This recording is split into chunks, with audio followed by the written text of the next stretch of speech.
Today I'd like to talk about fear and freedom.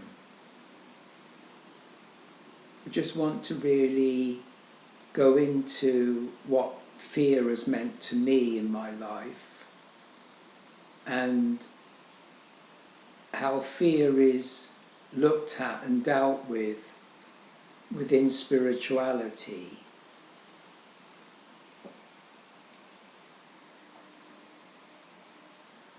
And whether freedom is different from fear or related to fear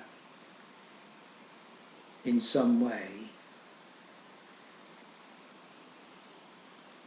So I'll go back to the first memory I have of having fear. In fact, it's my second memory. My first memory was at the age of around 2, and my second memory is of the age probably around 4. So I'm looking at the age of 4, and I'm lying in bed, and I see on the wall some flickering lights. I don't know what the source of the lights were, but there were some flickering lights, and I must have been looking at them. And then I felt that my body was somehow expanding into the room, getting bigger and bigger. So there was a sense of an expansion of energy that seemed to be an extension of my body. And I became slightly frightened and put my head under the pillow. And then in my mind's eye, as it were, I saw in coloured pictures some entities, like some beings or entities walking around. That's all I remember of the dream. I mean, of the memory. I don't think I told my parents. I don't think I did. And so you could say, if that's the first memory of fear, what was the fear about? So if I felt my body was expanding in some way, why would that frighten me? Because usually you're frightened of something, there's something you're frightened of. So why would my body expanding in some way, or some sense of some kind of energy expanding from my body in some way, which wasn't visible, it wasn't actually visible. So whatever that sensation was, or awareness was, why would that make me feel afraid? Because I didn't know what it was, and I didn't have any background to think about. I couldn't understand what it was. So the only thing I can think of is that it was like an out-of-the-body experience, which does happen in an out-of-the-body experience. And then what happens in an out-of-the-body experience? You lose consciousness and you go into the psyche, into the psychic dimension where you dream or you astral travel. So why would I be afraid when I didn't know that I would go out of my body? I didn't know that. I didn't know that I would lose my consciousness. But at some level inside me, there was that fear. And as an adult, I've been in that position many, many times where I felt I was going to leave my body. and the same fear is there. So that fear at 4 years old seems to be related to my adult fear of leaving my body, and I've never left my body. I've never been in an astral journey. And a lot of people in spirituality, they like going into altered states, they like leaving their body, and that seems to be quite important to people, and going into the astral body. And Carl Jung, he developed a technique called active imagination, where he would form an image in his mind, and he would focus on that image until it became very intense, and then he could enter the psyche. He could leave his body and go into the psyche and travel around and meet lots of entities. Now, the fact that entities were present, when I put my head under the pillow, I saw these entities, then it seems to me that maybe in some way the out of the body was involved, but I didn't go unconscious. So I was conscious. I saw those entities in my mind's eye. So in a sense, I was visualizing those entities, and they would have been in the psyche. So if I'd have left my body, I probably would have met those entities. But I'm still wondering why a child would be frightened of the sensation of the body expanding. I don't understand why I would have been afraid. Unless I felt that I was going to go unconscious. So my body, my body, or you could say my intelligence in the body wants to stay awake. My consciousness wants to stay awake. So I want to stay awake.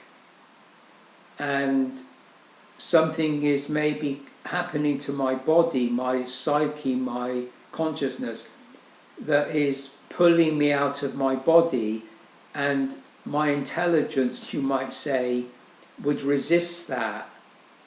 And the way it would signal the resistance would be fear. So fear would be the signal to resist what was ever happening to me. And if those entities were doing something to me, as it were, I mean, it does make sense.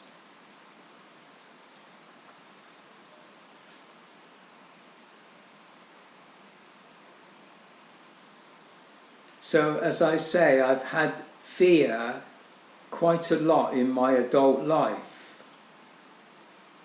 But as growing up as a teenager, I don't think I had any sense of fear at all on that level. I didn't have any inward fear, other than just maybe when you're out in nature walking around or something like that, you might, an animal might make you a bit frightened or something like that. But I never really had any fear until the age of 23. And at the age of 23, I had a shift of consciousness. So I had a change in my consciousness that made me very frightened. In fact, it was quite terrifying. So it was like, if you imagine going mad, or you imagine Alzheimer's, or you imagine losing your memory, or losing your identity, that kind of feeling of going deep within yourself into a very dark place, as it were. So we're talking about the level of psychosis, we're talking about levels of depression and suicide and that kind of thing. Of course, they're only labels, and all those labels of suicide, depression, all of that, schizophrenia, hearing voices, seeing hallucinations, all of that level, the scientists and doctors and psychiatrists, they don't know what that level is.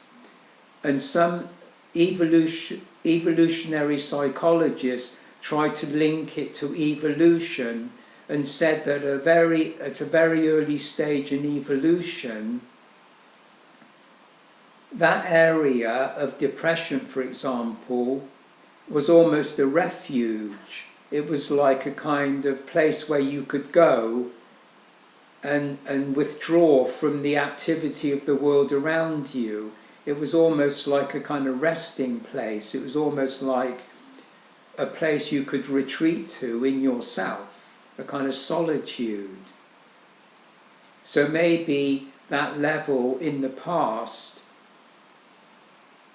was more integrated within, say, very prehistoric peoples, within the evolution of consciousness, as it were. And the more we became differentiated in our consciousness, the more conscious and you might say intellectual and analytical in the upper cortex of the brain, and moving away from the deeper parts of the brain of the limbic system where all the emotions are and instincts are, and maybe we lost sense of that depth. Maybe to go into that depth would be like an identity crisis. It would be a kind of psychosis to the conscious ego and identity. And that makes sense to me. So again, in schizophrenia you have hallucinations, visualizations. Well, that's what happened to me as a child. I saw these visualizations. So again, we're talking about the level where you go unconscious, where you lose conscious identity, you're losing consciousness, and you go into some deeper level. So you could say there might be a relationship between the deeper level in the body and the psyche. So depression is both a physical thing and a mental, emotional thing. So you could say there's a relationship between being in the body and being in the psyche, or going out of your body into the psyche. So there could be a relationship at that level of, say, psychosis, that level of identity crisis, where maybe that you're losing your ego identity and being pulled into a deeper level that we find difficult to deal with. Whereas in terms of evolution in prehistoric times, maybe those people were much more adaptive to that, and it was more of a positive thing rather than the negative thing, because at that time their consciousness wasn't as differentiated, they weren't so intellectual and analytical. So when I had this shift of identity, I was in a kind of psychosis. I felt suicidal, it was very dark and very depressive and that kind of melancholic, and I felt like I was in a kind of other world. It's almost like inwardly and outwardly there was a kind of otherworldly sense. That maybe there was a sense of living in the world at that depth where the conscious mind wasn't so dominant. So it was almost like going back to a kind of prehistoric consciousness. So you could say that when I was in university, I was very intellectual. I was studying philosophy and comparative religion, and I was very good at concepts and ideas. and I didn't like being in university. I enjoyed the subjects, but I didn't want to take exams, and I didn't want to think about my future. So I left university, and then I had this shift of consciousness. So it could be that in university, you might say the upper cortex, or the analytical, conceptual intellect, maybe it affected me in a way that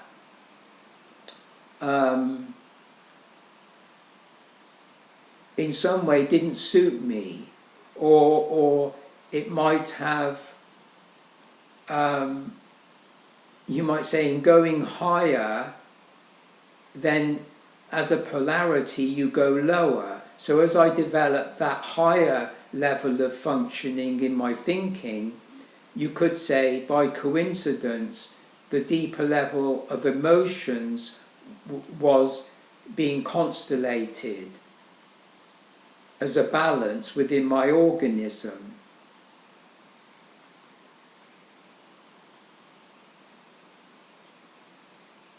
So anyway, that lasted for a number of weeks, that very shadowy, dark, foreboding sense, as if I was in a kind of twilight zone, almost otherworldly sense of the world around me, maybe from an emotional point of view, and where there was a sense of unity.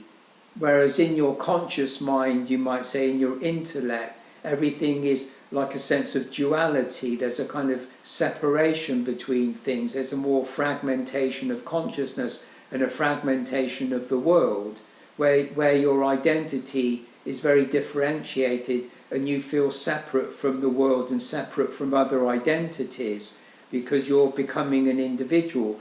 But in the deeper level, in the feeling level, it's more cohesive, it's more of a sense of love and friendship and unity.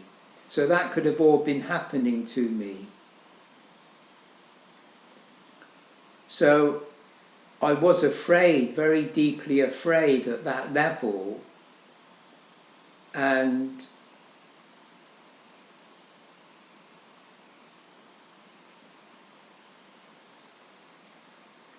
I think there was a fear of, I can't remember, but I think it would have been like a fear of the death of one's identity, the death of one's ego, where you were losing control. You're out of your depth, as it were.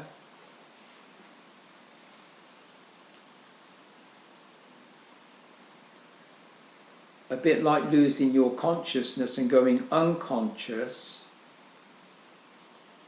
So your identity, say as a child, you would fight against something that's pulling you into the unconscious. It'd be a natural instinct, a natural fear. Just like if somebody grabbed you in the street and was dragging you into a room or dragging you down into the ground or something like that. I think there'd be a natural, your natural intelligence as a child would have been resisted that, signalled by fear. Like an animal, if it senses danger to its identity, to itself, it would run away or it would hide. And I think that's what I did. I put my head under the pillow. So I think all of that, it is very biological, very, very psychological, and has to do with possibly evolution, has to do with the instincts and fear and emotions, all of that kind of thing. And then we've got the otherworldly sense of the psyche and dreams and all those kind of entities in mythology and symbols and magic, all that kind of stuff going on. So yes, this shift of consciousness, the world I lived in was very magical, and I began meeting people and going places in a kind of atmosphere of the unknown. It's as if I didn't know what to do. I didn't know. I no longer related to my past, and I was meeting people, going places that I'd never done before. There was a sense of unknowingness about what I was doing. I wasn't like, I wasn't worried about what would happen to me in the future. I wasn't really bothered about making decisions that affected my future. And I came out of that within a number of weeks, and the key word in my mind was a sense of freedom. So for the first time in my life, there was this sense of myself feeling free. It wasn't like I felt free from anything in particular. It wasn't like I was thinking, oh, I'm free of university, I'm free of that dark night of the soul, that very shadowy, fearful world. It wasn't like I was free of anything. It was just like I was in this state of freedom.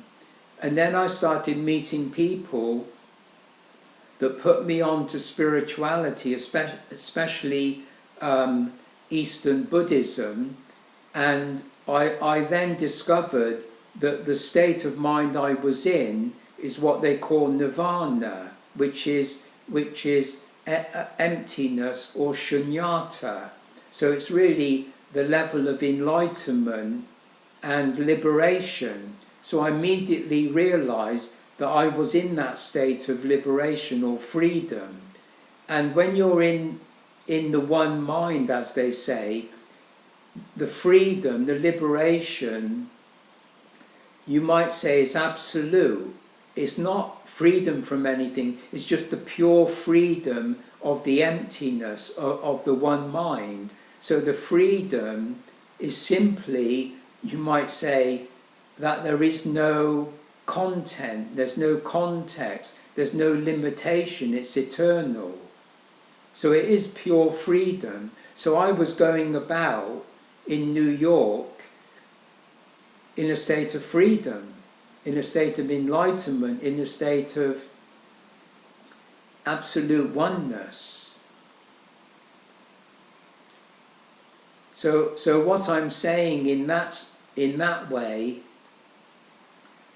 that kind of objective freedom isn't related to fear.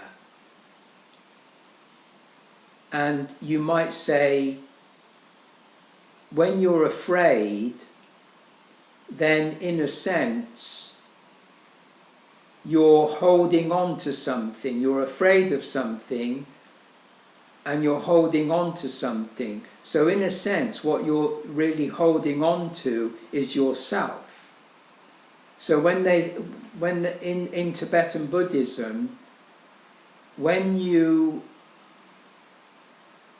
enter Nirvana, or you touch what they call the void, the emptiness, it can be a very dark experience. It can be a sense of death, a sense of dying into something, dying into this darkness within yourself. And I had that experience when I was 23, as I just said, this sense of losing my identity or losing my memory or being separated from my past, as if I was being drawn into some deeper level, darker place, which would have been the void, and the fear of the conscious ego identity of actually dying into the void, you might say, or being negated by the void. So the fear of the child is the same as the fear of the adult. The fear is that you are being, you might say, taken over by something more powerful than yourself. So your body and your mind is being taken over by something. So the very presence of the entities means a kind of possession, as if they're possessing you. And that's what they say in very ancient times, that you can be possessed by various entities and spirits. They can come into your soul, into your personality, and possess you. So this fear of being taken over is very, very ancient, very primitive, you might say, very prehistoric. And in Tibetan Buddhism, what you're being taken over by, in that case, is a different kind of mind. They call it the one mind. So you could say your particular local mind or consciousness, in which you function as an ego, an identity in the world, is being taken over, you might say, by a different kind of mind, the one mind. And in the one mind is your true self.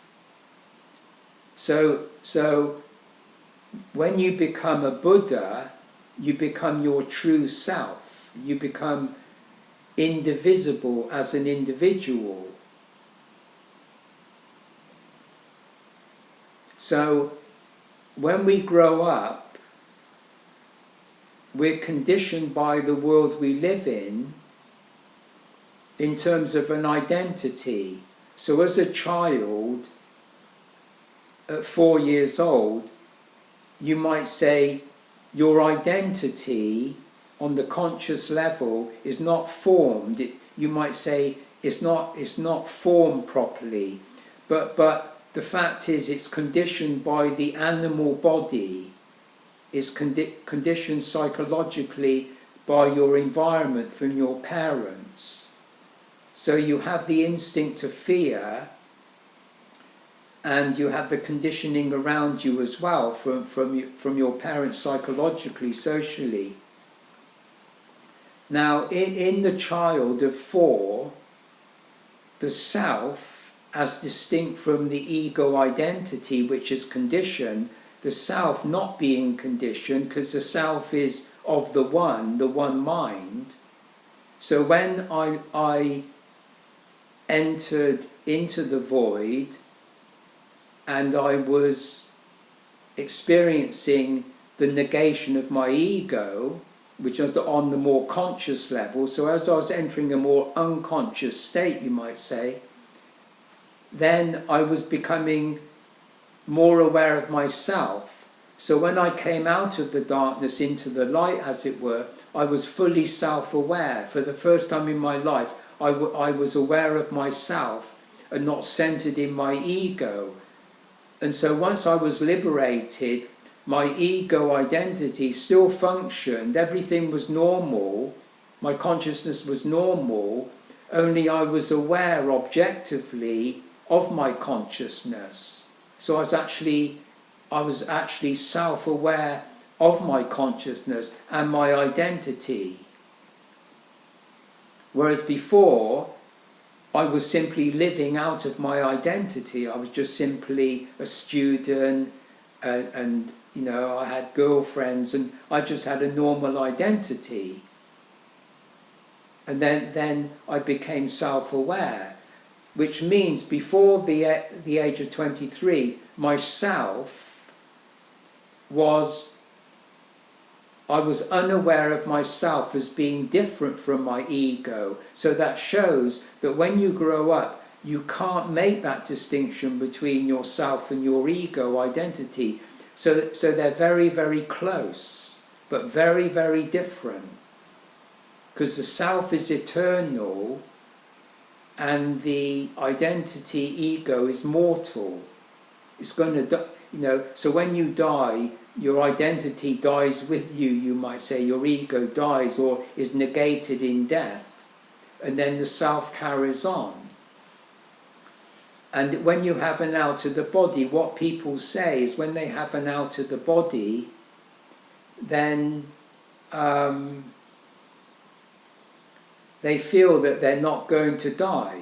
So when they come back into their body, they feel from then on they're not afraid of death. It's as if they've overcome the fear of death. Well, it's very interesting because I feel fear is still very much a part of me, and I don't have a negative feeling about fear. So whereas a lot of people in spirituality, they always emphasize, like Krishnamurti and people in Advaita, Non-Duality and Zen and Buddhism generally, they always talk about overcoming fear, of removing fear, as if it's like a very negative thing. Whereas for me, it's not actually negative. Fear is not a negative thing. Fear is part of, I think, the intelligence of the body and the mind.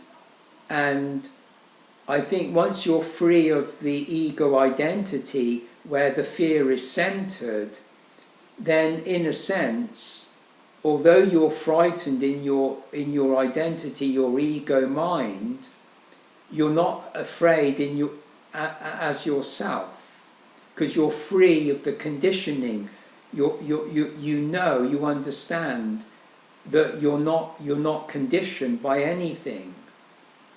So when you die and you're part of the one mind and you go into a transcendental state of awareness, then you're free of the animal body, you're free of the earthly conditions, and you're free of the psychological conditions of the ego identity. So in a sense, there is no psychology, there is no instinct. But when you're in the world, my view is when you're in the world, you can be self-aware in the one mind, in a state of freedom, like I feel right now, but also I have a consciousness and the fear is still there. But everything else is there, all my behavior, all my psychology, all my background, all my memory, everything's intact. Nothing's changed whatsoever. But someone like Krishnamurti, when he says he went out of his body into what he called the universal mind, then he said he eliminated his fear and his self and ego identity. He eliminated that whole thing. Whereas I'm saying exactly the opposite, that when you're free, when you're self-aware, when you're in the one mind, then everything else remains as it is. Your body is the same, your interests are the same, you're still interested in music, you can feel all the range of the spectrum of feelings and emotions, negative and positive. Nothing is changed at all. That's my difference between most other spiritual people, especially those in the East. Whereas in the West, I think that in Christianity, for example, the emphasis on Jesus is very much that Jesus was a person. Jesus lived a natural life, a normal life, and he became Christ, which is the same as becoming Buddha. But they don't say that you lose your person, yourself and identity. In fact, quite the opposite, that the part of the Godhead is your person. Jesus was a person, and Christ is you might say, the objective sense of self, the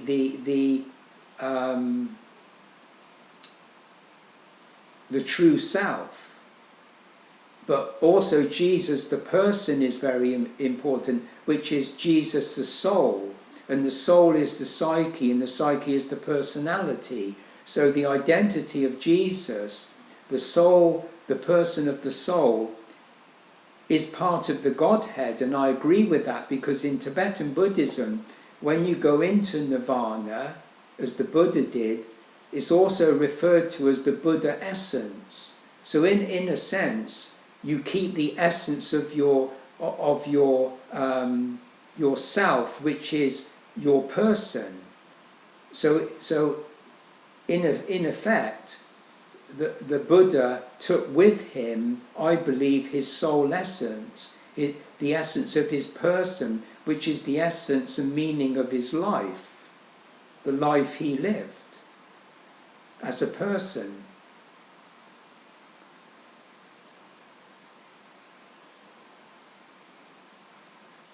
So I think while you're a human being, you're in a physical body, you're in an animal body, and those instincts will function. I mean, how can you stop those instincts from functioning? If Krishnamurti said he went out of his body into the universal mind, and he was free of his identity, free of fear, free of consciousness that's conditioned, but he's not free of fear because he's living in his body, he's living in an animal body, and all of the instincts of aggression, of fear, sexuality, they're still functioning. Now it's interesting that in the East and the West, when you're living the spiritual life, you're supposed to discipline your body. You're supposed to fast,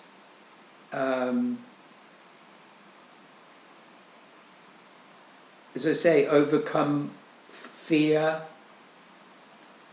And so what you're really trying to do is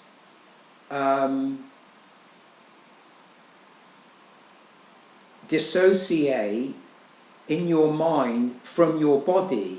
You're trying to transmute the instincts, what they call sublimation in alchemy.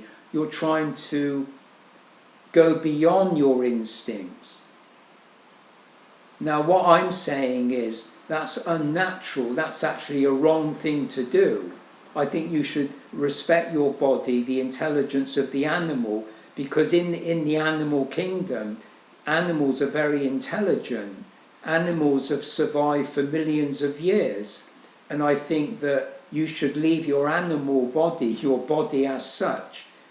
You know, in other words, you should leave the conditioning of your body intact. And also you should leave your conditioning of your consciousness, your culture, your tradition, your background, what you've learned in life. You should leave that intact. And so when Buddha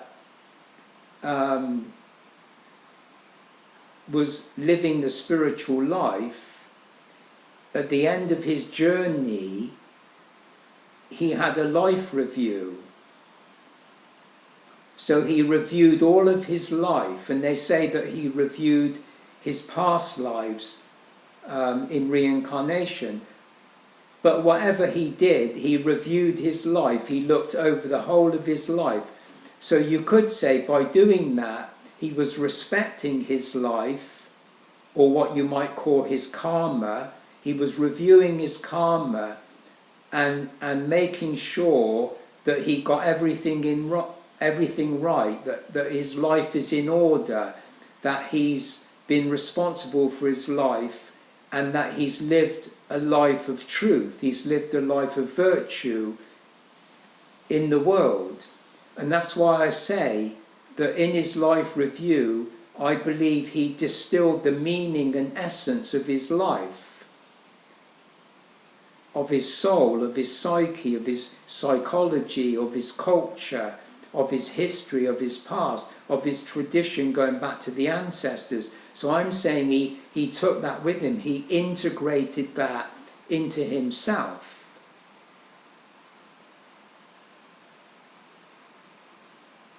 So I don't go along with Krishnamurti, who talks about negating the past, negating culture, negating your history, your personality, your psychology, your ego. The whole thing he talks about negating. And I would say exactly the opposite. I'd be more like Buddha, where he you might say, faced the reality of his whole life, and he lived his life as a human being, and adapted to his conditions, and took an interest in the spiritual life, and worked out what that meant to him. He worked out what the spiritual life meant to him, because he broke away from his tradition, Brahmanism, and he wanted to investigate on his own.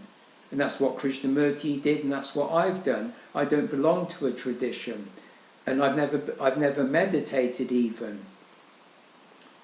And so it's interesting that Krishnamurti talks about the freedom in the universal mind and the elimination, not just the negation of the ego when you go into the void, into the one mind, but he's actually talking about wiping away from the brain the very memory of the ego identity. So there is no ego identity. He said there is no Krishnamurti. So Krishnamurti, the person, he said, is eliminated.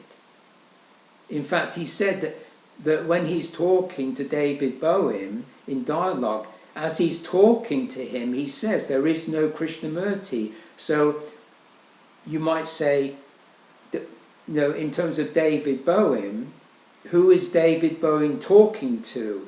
And what Krishnamurti said, you're not talking to a person psychologically, because I'm not there. He says, and in fact he won't refer to himself as I. He won't say I am a person, I am an identity, I am Krishnamurti. He would say that the voice that's speaking isn't a personality, it's the voice of the mind, it's the voice of the universal mind.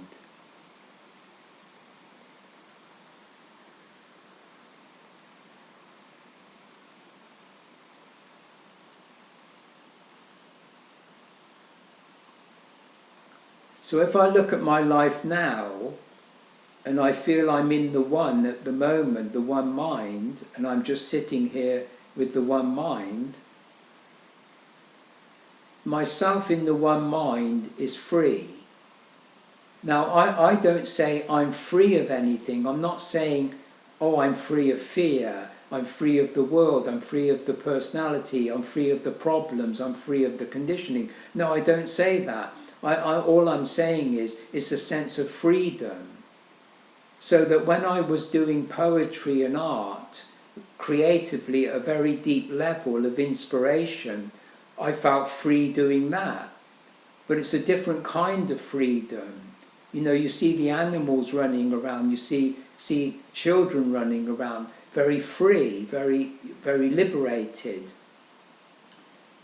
But what I'm saying is it's a unique kind of freedom. It's simply freedom. That's all I can say.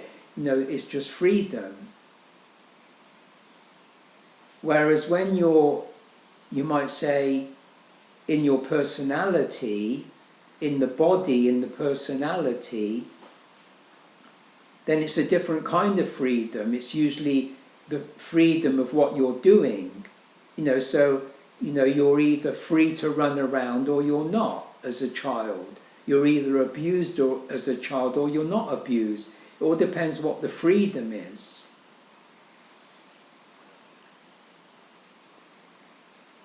So at the moment, I feel that all I can talk about in terms of spirituality is living in this world between life and death. I haven't been out of my body. I haven't been to any transcendental nirvana. And I'm not afraid in my personality, I'm not afraid of death, of leaving my body, of going into something transcendent. When I say I'm not afraid, what I mean is I don't think of those things with fear, But I'm not saying that fear isn't there. I'm not saying that the fear wouldn't be there.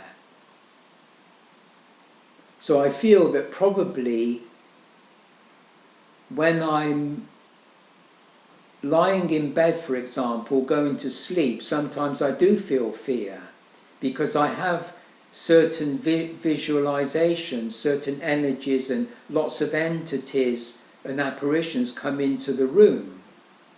And they walk around the room and I see lots of different gods and goddesses and all kinds of people around from ancient times and modern times, you know, hundreds of different things over a couple of years. And none of that frightens me, but when I focus on an image, it becomes very intense and I feel it's going to pull me out of my body, then I get frightened. So I'm still frightened of leaving my body. Only when it's happening, when I'm sitting here now, I'm in freedom and there's no fear. But in my personality, when things happen to you in the world, then you could get frightened. And as I say, I respect the fear. So if I'm frightened of leaving my body, I don't judge myself. I don't treat that as a negative thing. I don't think I lack courage or I'm weak or something like that. No, I just respect that as an instinct. I don't know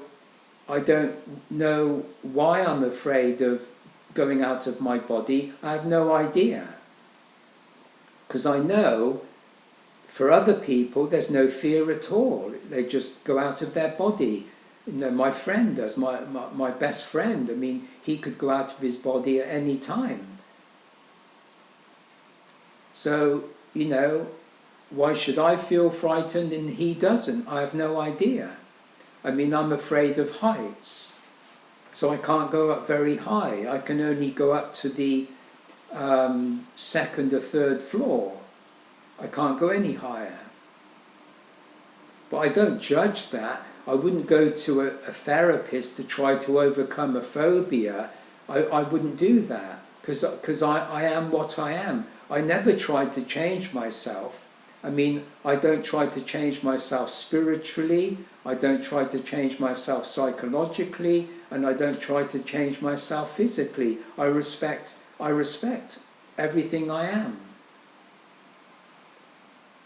And if people are frightened, they're frightened. And if they're angry, they're angry. I mean, it's up to people to deal with the way they are. I'm not going to sit in judgment. I don't want to suppress anything. I don't want to condemn anything. I don't want to stop anything, cut myself off from anything. Whereas someone like Krishnamurti and a lot of people in Eastern meditation, they think you should stop thought and you should stop fear, as if to get rid of them. You know, to get rid of thought, to get rid of ego identity. No, I would say embrace everything. I mean, in the world, you embrace the music, you embrace nature, you embrace culture, you embrace people for what they are, you deal with people for what they are. I mean, some people, they like telling people what to do, locking them up in prisons, giving them drugs because they're mentally ill or something. Well, I don't believe in any of that. People do what they do.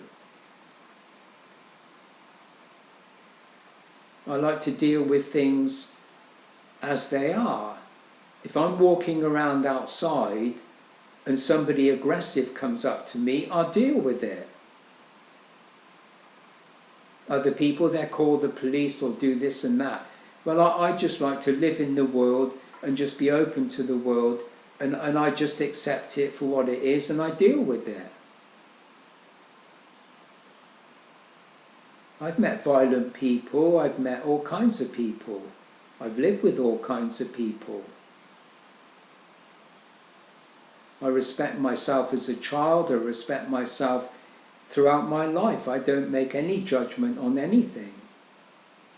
And I don't believe in any form of discipline in meditation, discipline in spirituality,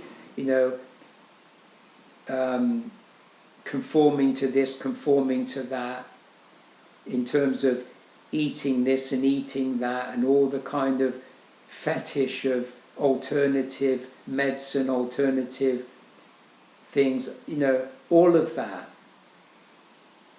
I just live my life, I eat decent food, I take a walk, and I'm fit. That's all I'm concerned with. I don't do anything else, just eat good food, take a walk, keep fit, and I don't do anything else that's special. I don't do absolutely nothing else. And if I get ill, I get ill. If I die, I die. I mean, it's all natural. I mean, why should I think I should live longer than anyone else or extend my life indefinitely? I'm not interested. I just want to live a natural life. And if I live to this age or that age, it doesn't make any difference to me. I'm just living the life I live. That doesn't mean to say if I got very ill, I wouldn't go to the doctor. I probably would go to the doctor. But I wouldn't necessarily be treated the way they want me to be treated in a hospital. I'd be very, very reluctant to be treated in the hospital. That means any form of surgery or anything like that, I'd be very, very reluctant, because I'm not a believer in science and technology. I'm not really attracted to that kind of medical treatment. But that doesn't mean to say I'm alternative and acupuncture and psychic healing. No, I'm not. I'm quite indifferent to that. But I'm also indifferent to European medicine. I'm indifferent to that. So I just like to live a natural life. And usually I don't get minor ailments. But, if something goes wrong, it goes wrong. And if I decide I don't want treatment, I won't have treatment.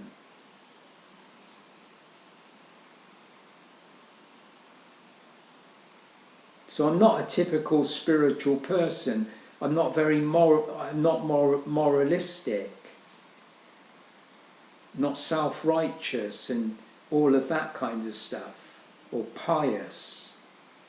A lot of people in meditation and Krishnamurti, a lot of people are very pious, and they talk down to other people and very condescending, and think, like in Theosophy, and they groomed Krishnamurti from a very young boy in India. They groomed him in England to be the world teacher. And what they believed in, I don't know where they got this belief from, but what they believed in, they believed that Krishnamurti's body had been prepared over many incarnations. So Krishnamurti's body had been developed over many incarnations to be the vehicle for the world teacher. So he would incarnate one of the Buddhas, Buddha Maitreya, the Bodhisattva Maitreya. And actually Krishnamurti fundamentally believed that he was the incarnation of the Maitreya. He spent, the last years of his life, he used to talk to his intimate friends a lot about whether or not he was the incarnation of the Maitreya. So he believed, like the Theosophists, that his body was a special body that was a pure body, so it could incarnate the Bodhisattva Maitreya. Well, I don't believe in any of that. I don't think it matters what kind of body you've got. I think everybody's got the same body and the same intelligence, and they're each their self. So every human being is a self, every human being is intelligent, and every human being's got basically the same kind of body, and they need the same kind of food. So I grew up eating meat, and when I was in my 20s, I decided not to eat meat. But after that time, I have eaten fish and meat. So I'm I'm not vegetarian, vegan out of principle. It's just that I prefer to do that. I prefer to let animals live their life. But that doesn't mean to say I've got a principle, absolute principle of not eating meat. And I respect people if they want to eat meat. So I don't believe in any preparation of a special body or special morality or being pure and all that nonsense. I think all of that's a fetish, and I don't believe in any of that tradition at all.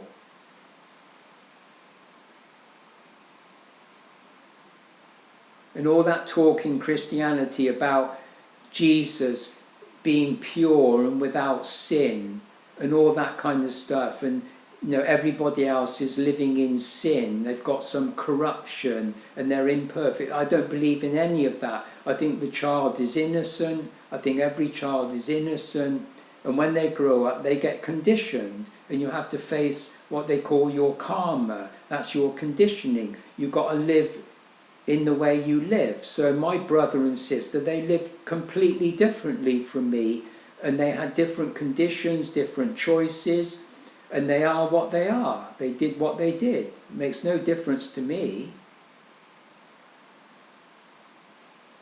We've all got different conditions, different interests, different responses, and so forth and so on. It's all part of life.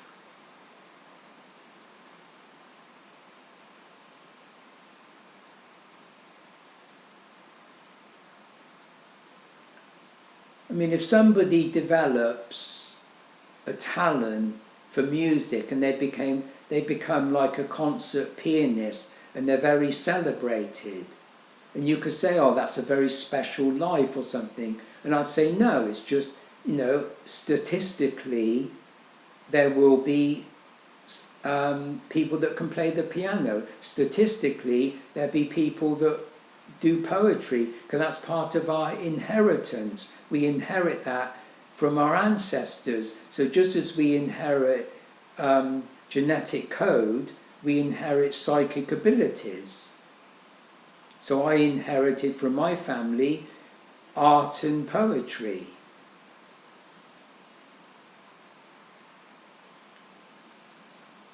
So when I became self-aware and enlightened, I don't think that's special. I just think that just happened to me. I didn't know it was going to happen to me, and that became my condition. I had to deal with it. I had to live through that very difficult period.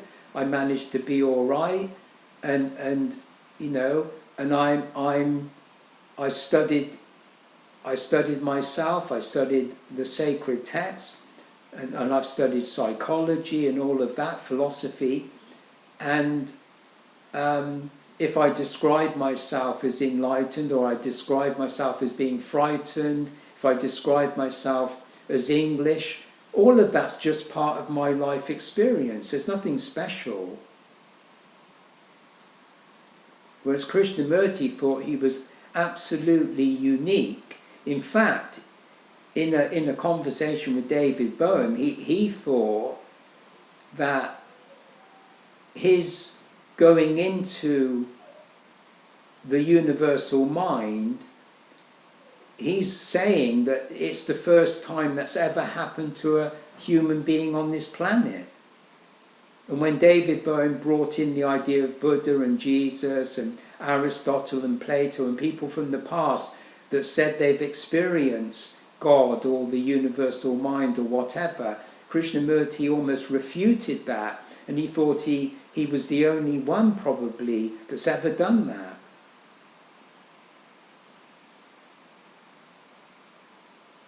So I would see that as delusions of grandeur. That's what they call ego ideal.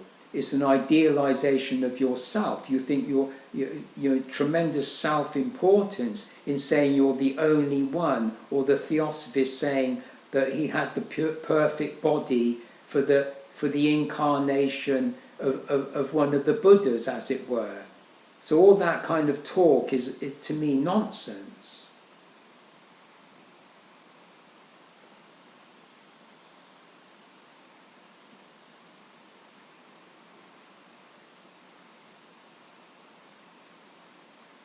mean, the world is what it is. There's all kinds of people. We're all talented in different ways. We find pleasure and fulfillment in lots of different ways. I mean, my parents weren't interested in spirituality. That didn't bother me. They lived their life. I'm not comparing them to me. I don't think I've got a moral high ground over them. I'm not superior to them. They lived their life. And before I was 23, I didn't know anything about spirituality. And I'd be quite happy to have lived my life without spirituality. It doesn't make any difference to me.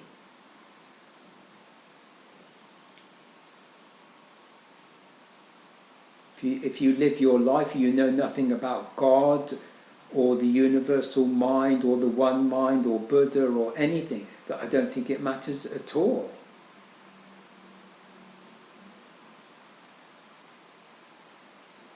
You deal with the life you're given, you deal with the life that's predicated on your conditioning, predicated on the influences in your life and the books you've read and the experiences you've had.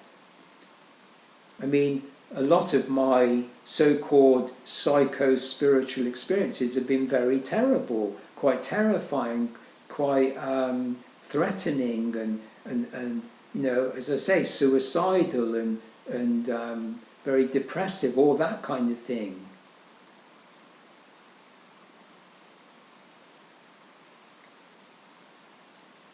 If I'm frightened, I'm frightened. If I'm in ecstasy, I've been in ecstasy quite a lot. If I'm in ecstasy, I'm in ecstasy. If I'm in fear, I'm in fear. I respect both things. This idea of overcoming your phobia, overcoming your fear, doing this and doing that.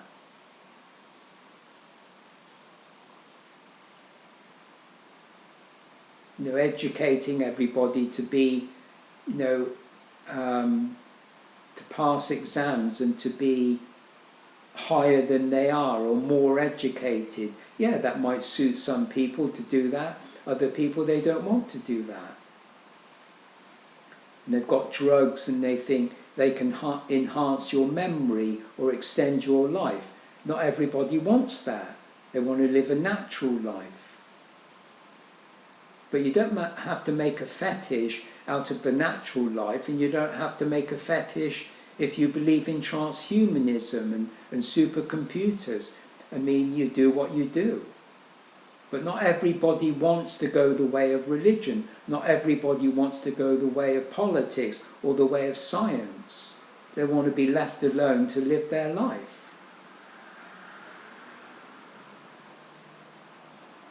So I don't believe in influencing anybody.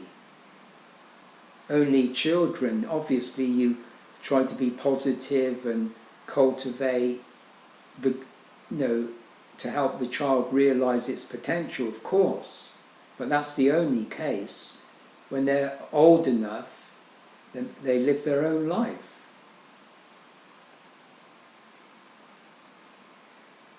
I mean, if you want to climb a mountain and risk your life, so be it. Doesn't interest me, but so be it if you want to do that. And if I want to investigate spiritual things and be interested in what happens when you die or something like that, that's my interest. I don't make a fuss of it. It's not my religion. I don't have a religion. I'm just interested in the subject. I'm scholarly, I study, I do research, I write books. It's an investigation. It's my individual investigation. If you're at Oxford University and you get a PhD, you study the subject you're interested in. You could study the plays of Shakespeare, or you could study the poetry of Milton, or you could study music. No, you study whatever you like to study. So that's how I see it. I'm just studying something that interests me. I don't want anyone else to do that. They do what they want to do. I'm not interested in, you know, Eastern meditation and all these, you know, special groups and special beliefs and special teachings and Krishnamurti or other people in the East. I'm not interested in following anybody or even being like anybody. I don't want to be like other people in that way. I want to just be myself, and people can read what I've written. They can take it or leave it. It doesn't make any difference to me if one person reads a book or 1,000. I don't want to be in control of influence and celebrity and want to be in the spotlight and that kind of thing. I don't have any message or anything like that.